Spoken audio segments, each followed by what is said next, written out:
Oi, pessoal, boa noite. Hoje nós estamos com um convidado muito especial. Esse eu posso dizer assim, que se tornou uma pessoa muito importante, né? Não apenas para mim, mas para todas as pessoas aqui da FAPAM, que é o senhor Djaí.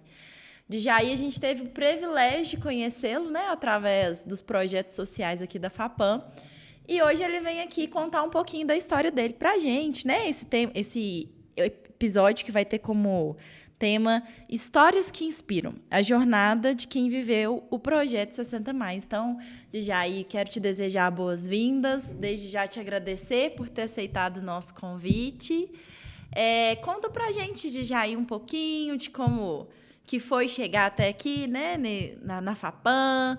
Hoje nós queremos conhecer um pouquinho também da sua história. Como eu te disse, né, algo que não tem muito roteiro, é um bate-papo, a gente está aqui para poder te conhecer. Acredito que a sua história é uma história muito marcante, né, que tem aí um potencial de inspirar outras pessoas. Então, a gente gostaria de conhecer um pouquinho melhor, né, de quem que é o Djaí. Se o senhor quiser iniciar se apresentando, fica à vontade. Bom, primeiramente eu quero agradecer você pelo convite, né, e o carinho do pessoal da FAPAM aqui comigo. Eu sou Djaí Inácio de Souza, nasci em Belo Horizonte, moro aqui em Pará de Minas desde 99, né? E tive uma história realmente assim muito comovente, passei assim muita dificuldade, tanto psicológica como muitas vezes material mesmo, né? E tive uma infância assim muito sacrificada, muito sofrida, os pais assim muito desunidos, né? Tanto que se separaram, eu era bem criancinha ainda, e fui morar com parentes, pessoas estranhas, tal, pessoas diferentes. E nesse período eu morei com a tia, que acabou de me dar um pouco da educação. Morei primeiramente uns 4 anos assim, com a minha mãe. Depois morei com a tia minha. Depois meu pai, como eu já tinha separado, ele conseguiu, teve uma esposa, né? Fui morar com eles, minha madrasta. E depois a minha esposa, que eu fiquei casado há 31 anos, no qual ela faleceu em 2019, né? E de onde que o senhor é, Djaí? Eu sou de Belo Horizonte, nascido e criado em Belo Horizonte. E estudei na área de mineração, fiz curso técnico, nível técnico, viajei através de trabalho, esse negócio todo. E depois fui trabalhar no Vale do Jequitinhonha, através do DE, na função de técnico rodoviário. Porque quando eu formei em mineração, eu tive um problema assim, respiratório, caiu muita poeira, que negócio. Aí me radiquei para a área de rodoviária, construção de estradas, essas coisas assim, porque faz o mesmo sentido que a parte de geologia, a engenharia praticamente a mesma, civil, né, ligar na área. Então eu trabalhei muito tempo nessa região. Aí foi onde eu conheci minha esposa, no Vale do Jequitinhonha, na década de final de 80. Aí nos casamos, tá, viemos para Belo Horizonte. Aí chegando lá, é o seguinte, antigamente a gente tinha uma cobertura. A pessoa que era funcionário do DR, você saía para a construção de estrada, aí você podia ir com família, aquele negócio todo, se tivesse criança, as colegas tinham que aceitar as crianças, mas a período do momento que eu fiquei com a minha esposa, tinha mudado tudo, porque o país estava passando por um período muito difícil, em 88, né? Aí teve aquela série de crise, aquele negócio todo, então eles cortaram muita coisa. E uma dessas coisas foi o funcionário que fosse viajar não pudesse levar a família mais. Só ele viajava e tal. Então, quando eu estava casado de pouco, aí resolvi sair. O pessoal, mas você saiu no serviço público, não sei o quê e tal. Mas resolvi sair na época. Aí, na cara e coragem. Aí comecei a trabalhar na área de representações, vendas, essas coisas assim. Trabalhei no Armazém Peixoto, uma firma de Uberlândia, que tem até hoje, um atacadão. Trabalhei uma média de 12 anos lá. E nesse período, minha mãe faleceu, ela morava aqui em Pará de Minas, desde a década de 70 que ela morava aqui. Aí, como eu era filho único, aí teve inventário, aquele negócio todo. E minha esposa também era do Vale do Jequitinhonha, e não estava gostando muito de Belo Horizonte, porque Belo Horizonte, para quem não é de lá, se acostumar é muito difícil, né? Aí passou a questão do inventário, aquele negócio todo, e nós viemos para cá em 99. E o que te trouxe aqui para Pará de Minas? Foi isso mesmo, porque geralmente eu herdei a casa da minha mãe, sabe? Sua família toda era daqui, de Pará de Minas ou não? Não, minha mãe também não era daqui, não. O pessoal só oriundo de Dor do Indaiá, que era a região Dor do Indaiá. E quando os meus pais casaram, foram morar em Belo Horizonte, então eu nasci lá. Mas a maioria dos parentescos meus de pai e de mãe são de Dor do Indaiá. E quando a minha mãe, ela já tinha aposentado, aquele negócio tudo, o marido dela era ex-combatente, aí já estava de saco cheio, o lugar que eles moravam no Padre Eustáquio, estava se tornando um bairro muito perigoso. E eles já idosos, né? Aí eles vieram passear aqui na casa de um tio, uma tia minha que tinha aqui, eu acho que ela até já faleceu. Aí, resultado, eles gostaram daqui, aí eles levaram e falaram, tem uma casa à venda ali e tal. Aí eles vieram para cá na década de 70, sabe? Aí ele morreu logo em seguida, em um determinado tempo, e minha mãe também morreu também em um determinado tempo, e sobrou o inventário da casa aqui para mim, durou uns 2 anos, então eu vim para cá. Mas aí minha esposa quis vir também, porque ela não adaptava muito em Belo Horizonte, né? Pessoa que não é de lá, criada na vida inteira no interior, para ir para lá. Lá é uma cidade mais movimentada, né? É, cidade Tudo grande, é um pouco mais longe. tudo correria, né? A gente gastava 1h30, daí para o serviço, para casa, para ir e voltar. 1h30 de manhã, 1h30 à noite. Isso quando não pegava a hora do rush. O que é isso? É aquele movimento das 6 horas, todo mundo indo para a escola, outros vindo do serviço, outros fazendo suas atividades. Aí o trânsito agarrava e ficava 1 hora, 2 horas no trânsito agarrado. Tal. E aqui não, aqui ela ia a pé para o trabalho, voltava a pé. Eu também trabalhava aqui, comecei a trabalhar numa firma daqui, né? Trabalhei no Café Paraense, trabalhei 8 anos lá. Aí o senhor era representante nessas empresas?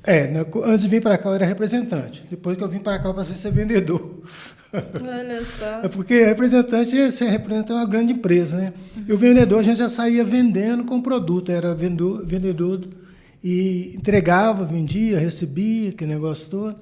E trabalhei muito tempo assim nesse período. Até que, quando eu já estava quase aposentado, né? Aí eu tinha um período que eu entrei na prefeitura, fiquei quase 4 anos lá. Depois saí, fiquei mais um período, trabalhei no Jornal Diário algumas vezes, trabalhei na Massagás um determinado período, até aposentar. Depois que aposentei, aí minha esposa também morreu antes de aposentar.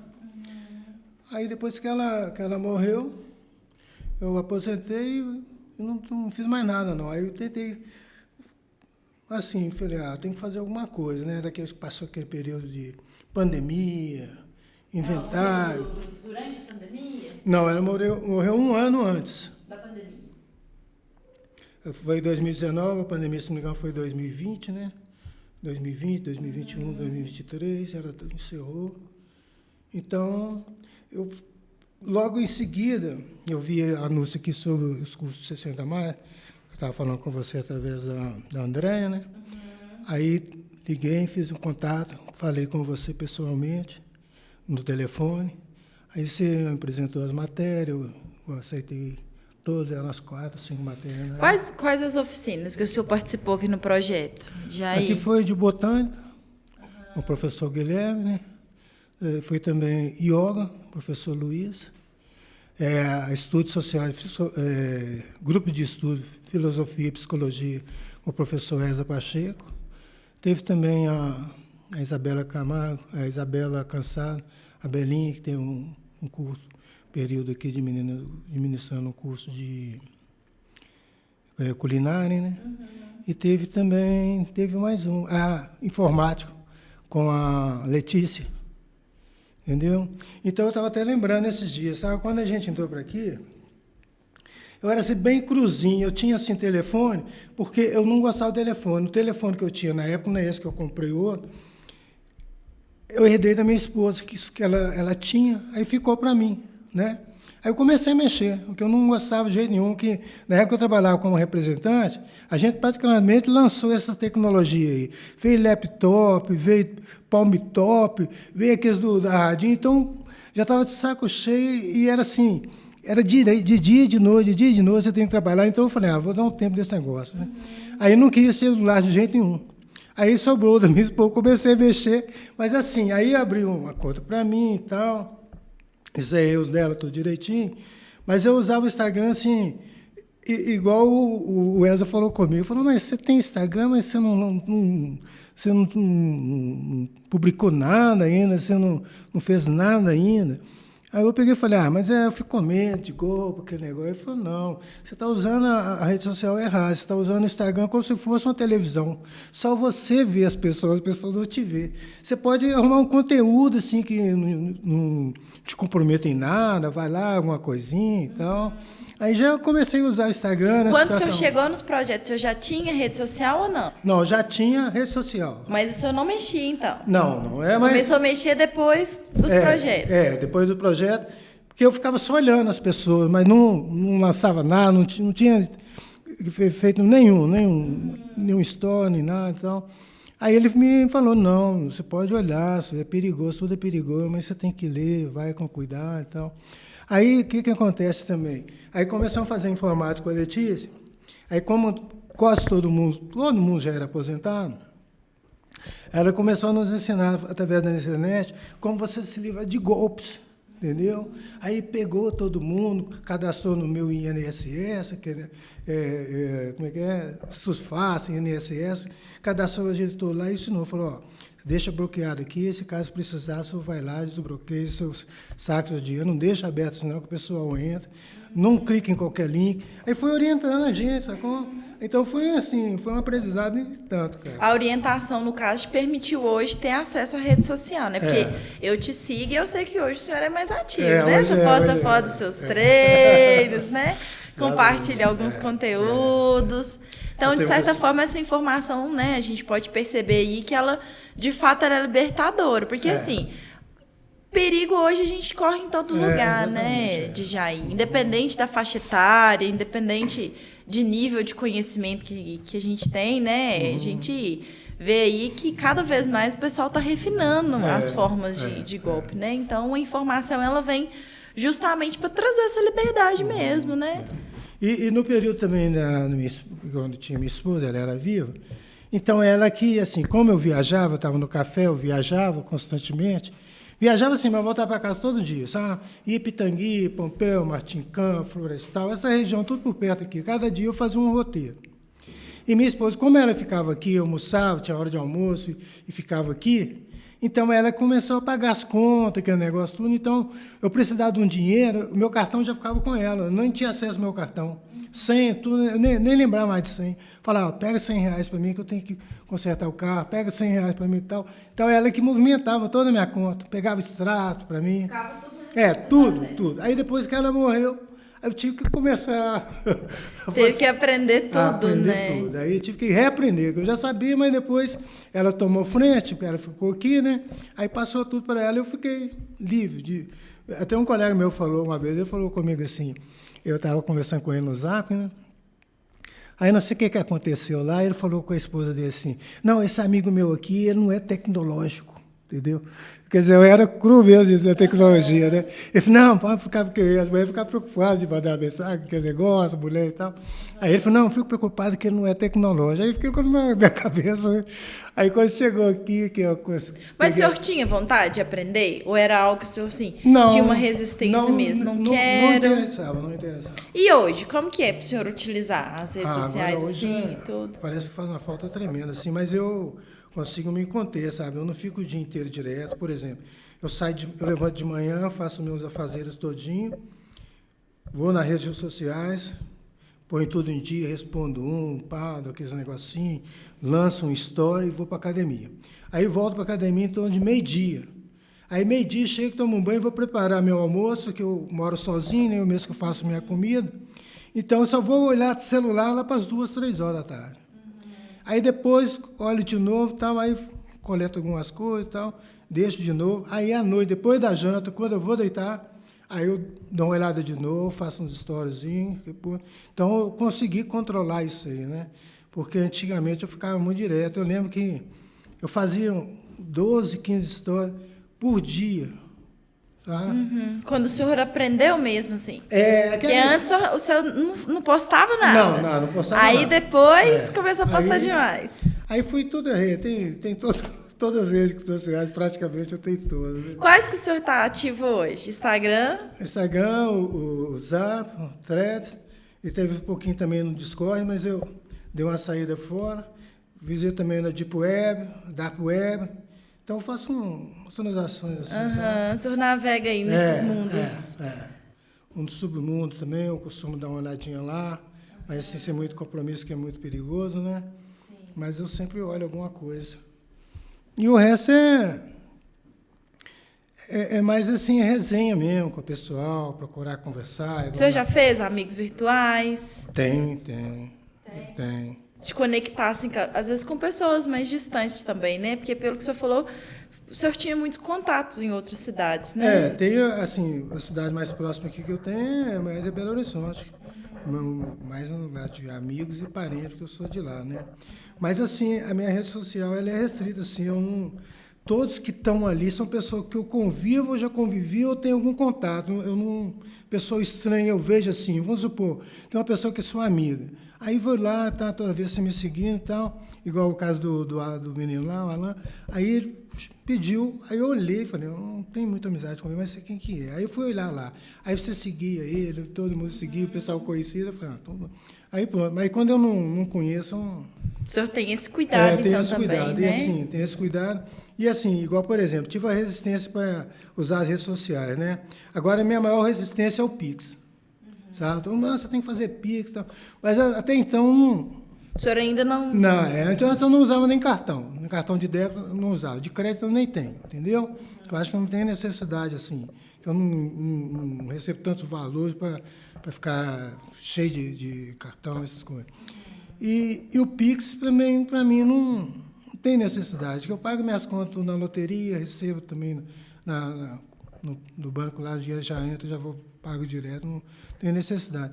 E movimento, assim, no comércio de bairro, agora eu estou aumentando muito, assim, nos mercadinhos, padaria, açougue. O senhor compra as coisas tudo mais próximo aqui, né? Estou comprando mais próximo agora, apesar que é um pouquinho mais caro, às vezes, mas compensa, sabe? Porque você está incentivando o comércio local, igual tem muitas publicidades aí, e você acaba se tornando amigo das pessoas, entendeu? Sim. Aí você já chega, a pessoa já sabe o que você gosta, o que não gosta. Hoje tem isso, tem aquilo e tal.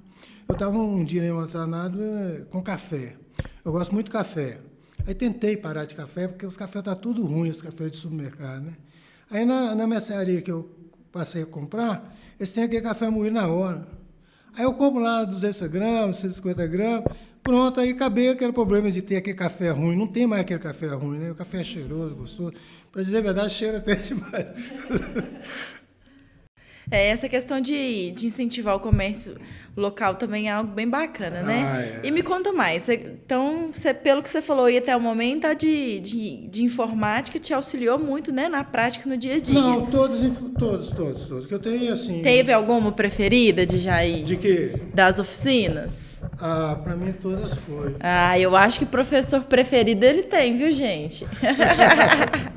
Não, não quero te comprometer, não quero te comprometer. Então, eu acho que todos foram importantes, assim, dentro das condições de cada um, né? Uhum. Então, assim, todos foram importantes, igual você está falando do Wesley, né? Muito amigão meu, graças a Deus, uma pessoa maravilhosa. Teve também a yoga, o qual eu sinto maior falta, que antes eu fazia pilates. Aí, com musculação, pilates, tal. Fazia natação, parei, aí fui fazer pilates. Pilates começou a aumentar muito. Aí veio o yoga.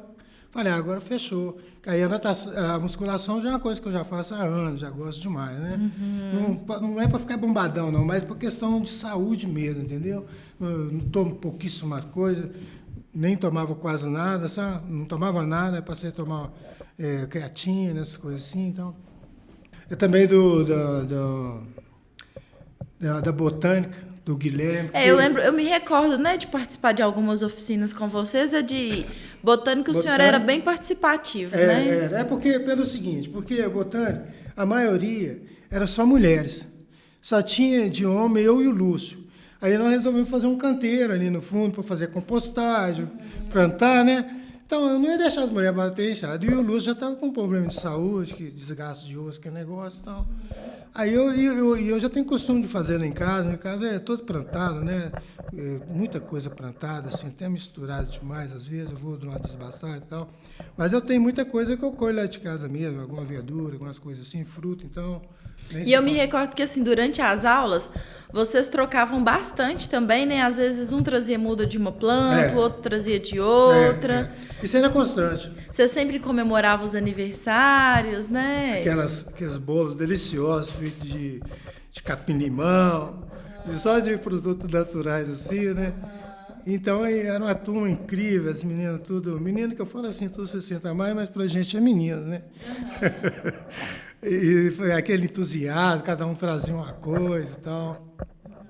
E um engajamento muito grande. E continua, que a gente continua amigos, a mesma coisa, né? Sim. Isso que eu ia te perguntar, assim, esse vínculo que vocês criaram, vocês ainda mantêm ele? Mantemos, todos. Não, mas aí a gente continua amigo, todo mundo, sabe? Todo mundo. Não tem esse contato mais visual, mas sempre está interagindo nas redes sociais, um postando uma coisa, falando uma coisa. O pessoal, e aí, como é que vai o curso? Vai sair? Vocês estão na expectativa, né, do curso retornar. Porque aí, pessoal, ó, Conselho Municipal dos Direitos da Pessoa Idosa, viu?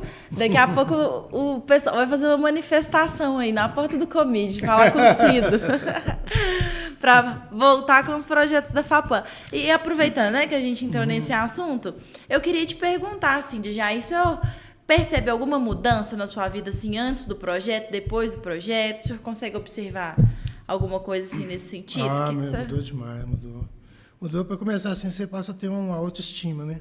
Igual no período mesmo que minha esposa morreu, por exemplo, foi um baque tão grande, que a gente não tem filho nem nada, aí aconteceu várias coisas ao mesmo tempo. O problema da pandemia, logo em seguida, né?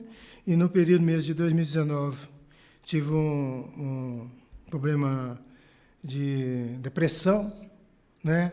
Aí, o qual também fiz 2 cirurgias. Então, parece que acumulou tudo assim, em cima, tudo em 2019, sabe? Um baque tremendo. E, assim, nisso você depende, tem que fazer tratamento, aquele negócio todo. Aí você baixa muito a autoestima e tal. E aqui, quando você começou, foi 2023, mais ou menos, no meio do ano, a gente começou... Aí você já a autoestima vai lá em cima, porque aí você começa a fazer amizade diferente, pessoas diferentes.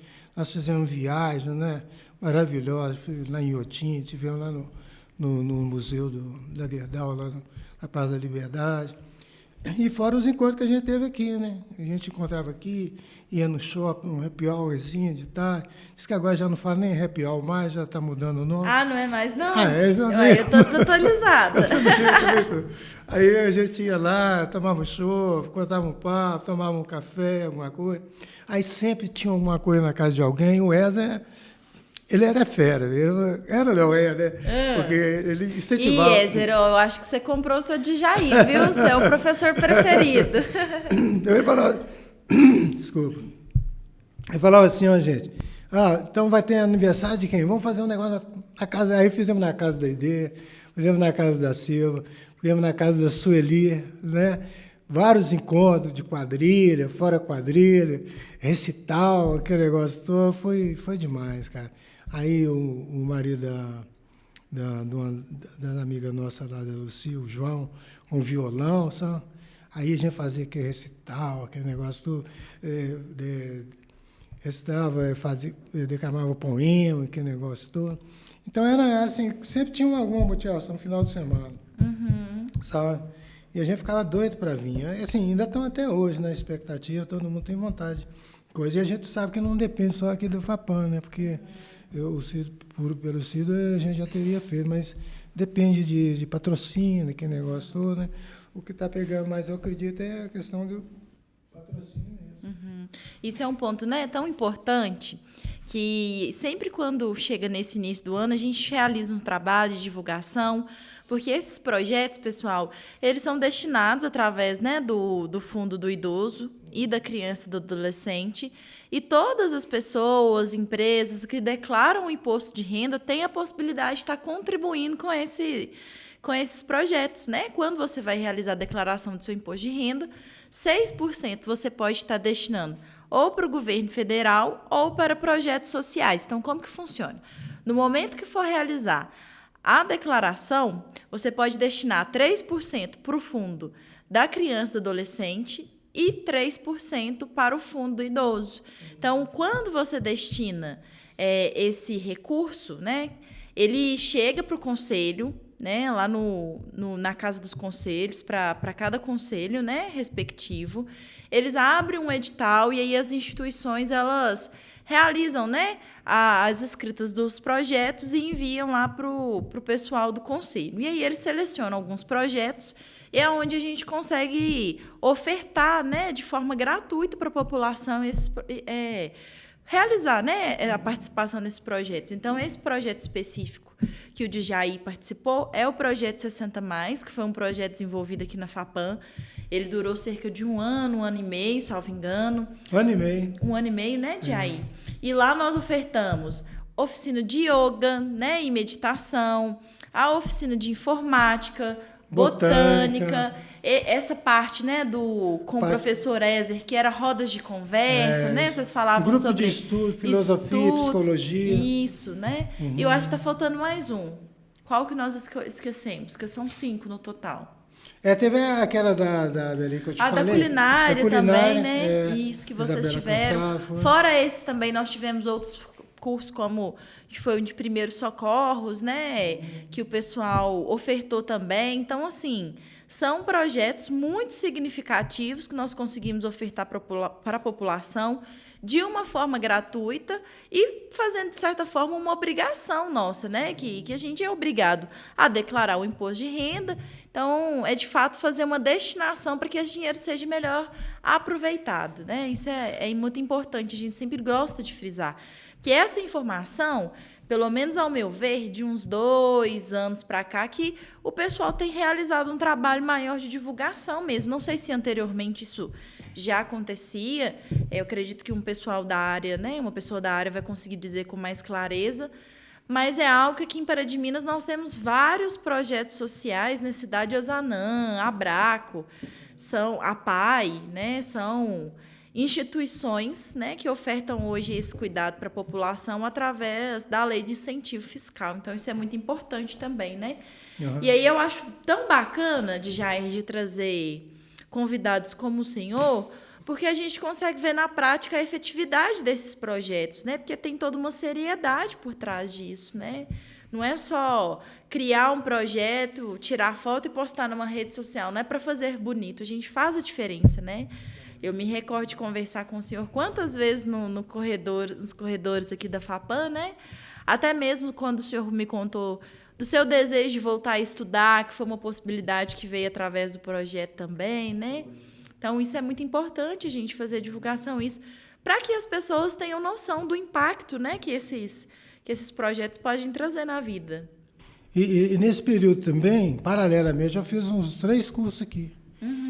Que não tinha nada a ver do projeto, mas é um curso que foi também patrocinado pela FAPAM, foi gratuitamente. O senhor lembra quais os Lembro. cursos? Eu fiz uma da professora Tatiana Moreira, a Tati, podologia, ensinar a cuidar dos pés, principalmente, inclusive até arrumei uma amiga que o marido dela é diabético, né? Então, essas pessoas que têm as dificuldades assim, diabéticas, não pode cortar a unha de qualquer jeito, tem aquele cuidado com o pé, né? Fiz também aquele da Ângela Queiroz, né? Fiz também com a Cecília. Cecília Medina. Exatamente. O curso de Educação Financeira, né? Me ajudou demais também. Só que eu não uso aquelas planilhas todas, mas me ajudou muito, porque, assim, administrar o dinheiro, né? Saber o que você está gastando. Antes eu gastava deliberadamente, eu não sabia nem nada. Hoje não, hoje eu sei o que eu vou gastar, o que eu posso gastar, o que eu tenho que guardar, né? Então, me ajudou demais essa parte também. E a parte da Ângela lá foi uma parte incrível também, que o curso na época tinha 25 pessoas. Era só eu de homem e um outro rapaz, que a esposa dele dava também, né? Então, aquela de lapidação, lapidar e tal. Então, aqui também foi demais aquele curso, foi maravilhoso. Ele foi um curso longo, né? Foi, se não me engano, 9 semanas. Eu acho que foram 10 encontros no total. Aí teve um período de férias que ficou parado, parece. Então, ele ficou praticamente quase 8 meses o curso. De vez em quando falhava por um motivo ou outro, mas sempre E a duração de 1 às 17 horas, 18 horas, sei lá, eu não lembro mais. Só sei que era 4 horas, né? 3 horas e meia, 4 horas. Porque trabalhou diversas perspectivas, né? Foi algo bem principalmente delongado mesmo. a parte emocional é a parte que me pegava mais, né? Que era a parte emocional. Quando você passa a ter a situação, uma deprê, alguma coisa assim. Então, se você não tiver um trabalho que praticamente foi psicológico, foi uma lapidação mesmo, né? Então, foi assim, uma coisa incrível. E a Ângela também, além de coach, ela está formando psicologia também, está estudando psicologia, então ela sabe mesmo. Então, foi uma coisa incrível e ninguém faltava. Ninguém. Dos 25 pessoas, teve acho que é o Maurinho, que era da turma que estuda aqui também, passou para uma outra turma, eram 2 turmas, tá? Uma na segunda, uma segunda na terça, era aula 2 vezes por semana, parece. Mas ela não foi demais também. E o da Cecília também foi maravilhoso. No final teve diploma, teve tudo. Todos os 3 temos diploma. Foi algo, então, bem enriquecedor para o senhor, né? Foi. Às vezes as pessoas acham, né, que vai aposentar e aí, né? Que mais que vem após a aposentadoria? Eu não tinha perspectiva nenhuma, para dizer a verdade, certo? Não tinha perspectiva nenhuma, assim, de fazer alguma coisa. Não tinha interesse, igual o Wesley mesmo falou, mas qual o sonho que você tem? Então eu falei, no momento eu não tenho sonho nenhum. Ela achou isso aí e falou, a pessoa tem que ter um sonho. Que sonho que é? Você tem que ter um sonho. Comprar um carro novo, ou fazer alguma coisa, uma viagem, ou alguma coisa. Aí eu comecei a despertar para esse negócio. Falei, posso tentar ver alguma coisa. Que realmente eu preciso fazer umas viagens, sabe? Tem muito tempo que eu não viajo, igual o BH mesmo. Eu praticamente já tenho uns 4 anos que eu não vou lá. E o pessoal me cobra muito, sabe? Então, a gente tem esse negócio também. E assim, mostrou para a gente que aquilo que você passou, você não vai ficar naquilo, não. Foi uma fase, foi uma passagem. É muito difícil você perder alguém da família, né? Até um animalzinho que a pessoa tem, a pessoa já sente demais. Né? Um membro importante da sua família, você perde pai, mãe, esposa, filho. Então, é um luto assim, que é um luto eterno. Sabe? Aquele luto não vai acabar nunca. Mas sua vida precisa de continuar. Né? Você não pode morrer junto ali também. É o que estava acontecendo. Eu já estava no início da depressão, eu já estava assim praticamente, não queria mais tomar banho, escovar dente, comia por necessidade mesmo assim, não, hoje não, eu faço arroz, feijão, salada, carne, faço aquele monte de comida, sacou? Antes não, eu fazia uma sopinha rapidinho, só com um macarrãozinho, um pouquinho de gordura e coisa, para não descascar, não punha cebola, não punha nada, só porque eu sabia que eu tinha que alimentar de alguma forma. E perdi uma média, assim, numa semana, 5 quilos. Sabe? Na época eu estava com quase 80 quilos, né? Então, 78 quilos. E caiu assim para 48 quilos. Nossa, de jeito. Minhas roupas ficaram tudo largas, aquele negócio todo. Sabe? Por isso que quando eu vim aqui para a FAPAM, eu vim com as roupas que eram muito largas ainda, sabe? Você lembra que você... Aí eu falei, não, essa roupa está muito larga, eu não estou tão gorda assim, mas eu ficava na expectativa, acho que eu vou engordar de novo. Aí, um dia, juntei um monte de roupa lá, levei para a costureira, elas apertaram a roupa todinha. Eu lembro um dia que nós estávamos conversando na sala ali, você, o Guilherme, estava o professor Luiz também, de Aiola. Aí você falou assim, Djair, por que você resolveu usar umas roupas mais justinhas agora? É porque eu apertei as roupas que eu usava, sacou? Para mim, não tinha nada a ver, eu usava aquelas roupas assim, estava tranquilo, sabe? Apertava elas aqui. Aí você achou, eu notei que você achou interessante, né? E que você perguntou. Eu falei, não, é porque eu mudei o estilo de vida e tal, mas Você tinha mandado apertar. Mas apertei todos. E hoje, como que o senhor se encontra hoje? Como o senhor, após, né, tudo isso aí, hoje eu vejo que o senhor está super ativo ainda nas atividades físicas, né? Essa aí eu nunca... O senhor tem um estilo de vida mais saudável, como que está sendo isso? Essa aí, a atividade física, eu tive que parar na pandemia por causa da questão de idade, sabe? E na época da pandemia, quando começou a pandemia mesmo, as pessoas não acreditavam muito, não. E a academia é muito jovem, e os caras não usavam máscara. E estava lá todo dia. Aí você via, fulano tal, cadê? Não veio não, tá com Covid. O outro, tá com Covid. Aí chegava o outro com Covid, eu falei, eu vou ter que parar. As meninas da academia, não, você não para não, que é pior, você vai perder muita massa muscular, está começando a recuperar. Eu falei, não, eu vou parar, eu tive que parar. Então, naquele período pandêmico, eu parei, mas fiquei fazendo exercício em casa. Fazia alongamento, corria na rua, sabe? E assim, de noite, tardinha, eu ia para aquela região perto do Cristo, lá de cá, perto de casa mesmo, lá debaixo do Cristo, ali perto daquele clube que tem ali da... ali de tardinha não tinha ninguém, todo mundo dentro de casa, eu punha a máscara e saía correndo ali. Era todo dia, para superar aquele período de academia. Foi bem desafiador. Porque a vida inteira eu pratiquei exercício físico, entendeu? Igual quando eu mudei para cá mesmo, foi em 99, minha mãe morreu em 97, teve 2 anos de inventário, aí em 99 eu vim para cá. Eu tinha uns vizinhos lá, uns rapazinhos, hoje já são tudo homem casado, pai de família, e eles eram tudo obesos, tudo gordinho, sabe? Gordo mesmo e tal. Aí eu sempre fazia caminhada, nessa época eu corria na rua, eu estava saindo do futebol, porque futebol tem muito contato, e eu trabalhava nessa época representando comercial, então o que acontecia? Você machucava, você não tinha como ficar, não tinha testado não, porque representante comercial você ganha aquilo que você vende, se você não vender, você não ganha, não tem como. E se você não vender aquela meta que a firma te dá ali, eles colocam você também. Então, muitas vezes você machucava, você tinha que trabalhar machucado, com gesso e tal. Aí eu peguei e parei. Aí comecei a correr na rua. Aí depois que eu mudei para a academia, foi em 2016, foi até que eu lembro que eu vi você lá, você treinava lá. E a academia lá era tipo quase, era musculação, mas era exercício de crossfit, né? Eu lembro que as meninas iam gostar. Então, os meninos lá, eu falava com a mãe dele, eu falei, vou pôr esses meninos para correr. Não, pronto, vai com o Tijaí, vai. Aí eu saía correndo, andando. Aí ia lá na entrada do Dom Bosco ali, sabe? A menina, sabe, ia levar os meninos, chegavam em casa, chegava ali perto do campo do Guarani, não, peraí, eu não aguento não, entendeu? Mas aí depois eles pegaram o ritmo, hoje nenhum desses são gordão. E todos adquiriram o hábito do exercício físico. Que né? bacana, gente. Deixei esse legado para eles aí, me fala, se não fosse eu, você estava gordinho aí hoje. Que bacana. E aí, Djaí, tem mais alguma outra coisa que o senhor gostaria de compartilhar com o pessoal? O interesse que eu gostaria mesmo é que voltasse esse projeto de novo, sabe? Todos nós estamos na expectativa. Eu acredito que vai ter um engajamento maior, porque a gente foi a primeira turma, né?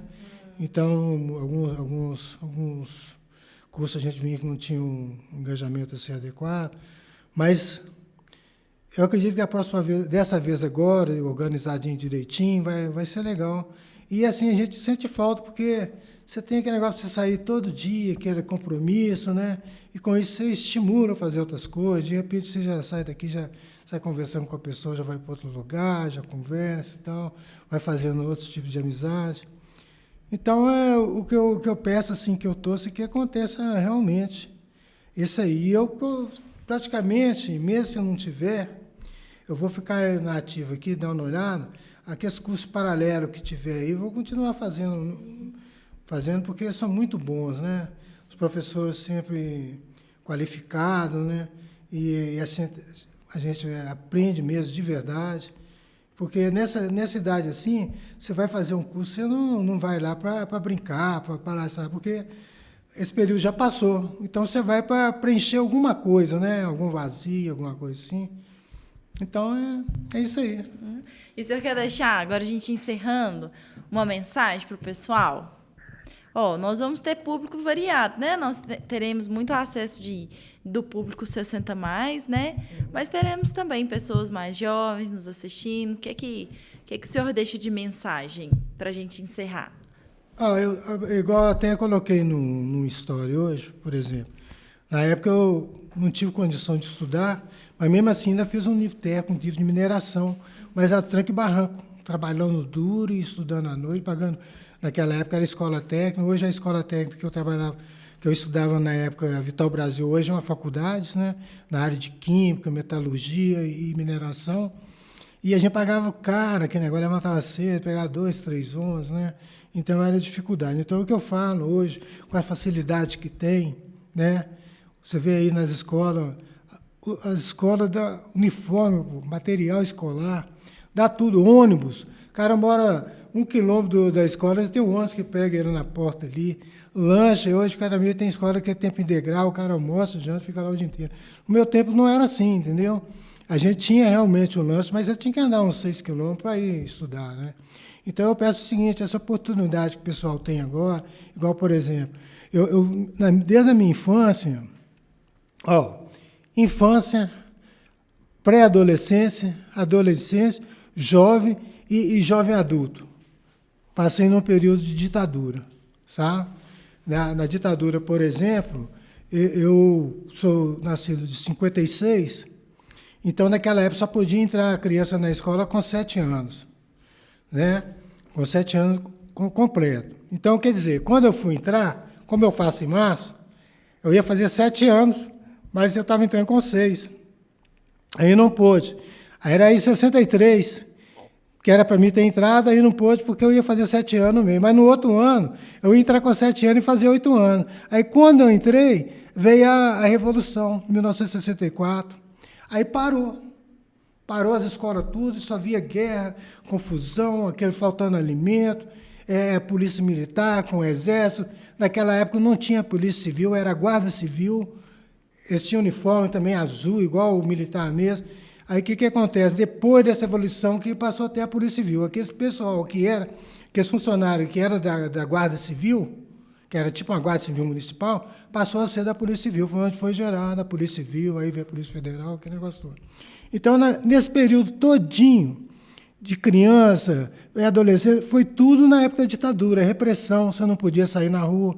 As frases eram assim, soldado, você também é explorado, abaixa a ditadura, então os muros pichados, entendeu? Então, nas escolas, você estudava, você naquela época era secundarista, então você era assim, tomava prenda da polícia como se fosse um subversivo mesmo, sabe? Então, foi numa época muito difícil. Então, essas crianças hoje, tem aí a internet, tem tudo, né? Não tem essa opressão mais. Você vê que o jovem hoje, ele não quer trabalhar de empregado, igual a gente assinava a carteira, ficava lá 10, 11 horas lá, chegava no final do mês, ganhava aquele mísero salário. Hoje, eles já querem empreender, entendeu? Os jovens já estão empreendendo. Por quê? Porque estão aproveitando essa oportunidade, né? E é uma geração que já nasceram com a tecnologia, assim. Você vê, eu para pegar isso aqui, que na época foi uma dificuldade tremenda, tem muita coisa que eu nem sei. E o que eu sei, agradeço a Letícia aqui, e o pessoal do curso, né? E eles não, já chega, agora com a IA, né? Então, assim, eu acredito que o legado que eu deixo é que estude bastante, adquire conhecimento, quanto mais você tiver formar, fazer um curso, nem que seja básico, qualquer coisa, ter um diploma, vai angariando conhecimento, que isso aí é um investimento que você nunca vai arrepender, entendeu? Se aplicar em bolsa, se você não souber, você dança. Faz esse joguinho aí, questão da televisão, do tigrinho, essas coisas tudo, você joga uma miçaria e quando você perde um tantão, né? E quando você ganha um pouquinho. Então, a maneira que eu falo, pessoal, é aproveitar a oportunidade de estudar, porque o pessoal ainda reclama, tem muita dificuldade, o FIES aí, o pessoal reclamando muito, mas mesmo assim, no meu tempo, não tinha nada disso, não. Se você tinha dinheiro, você estudava, se não tinha, você não estudava. E quando você chegava na Federal, igual eu fazia, na época que eu trabalhei pelo UDR, a gente fazia muito serviço de recapeamento lá dentro da campus da Federal, então você via lá aqueles alunos fininhos de papai, tudo dentro de carro, curtindo o som, curtindo outros baratos com o menino, e de escola eles não estavam nem aí. Entendeu? Enquanto a gente que queria estudar, eu tinha vontade de estudar, tinha que pagar curso caro de noite. E mesmo assim você não aprende tanto, porque cansado o dia inteiro, né? Muitos livros se deixavam de comprar porque era caríssimo, né? Hoje é muita facilidade nisso. Então, o legado que eu falo para o pessoal, esse pessoal que está vindo agora, aproveitar essa oportunidade, porque o futuro do mundo está na mão desse pessoal, né? Então, eu dedico eles a muita força e espero que eles não me decepcionem. Muito bem, então, nós estamos chegando ao fim desse nosso episódio. Djair, mais uma vez, muito obrigado. Foi enriquecedor poder compartilhar esse momento com o senhor, Obrigado. de muito aprendizado, né? Como eu já te disse várias vezes, sou sua fã número 1, né? Obrigado, Exemplo querido. de dedicação, né? Recíproco. E é isso, pessoal. Nós encerramos então esse nosso segundo episódio. Ficamos por aqui e até a próxima. Tchau! Tchau, valeu, gente.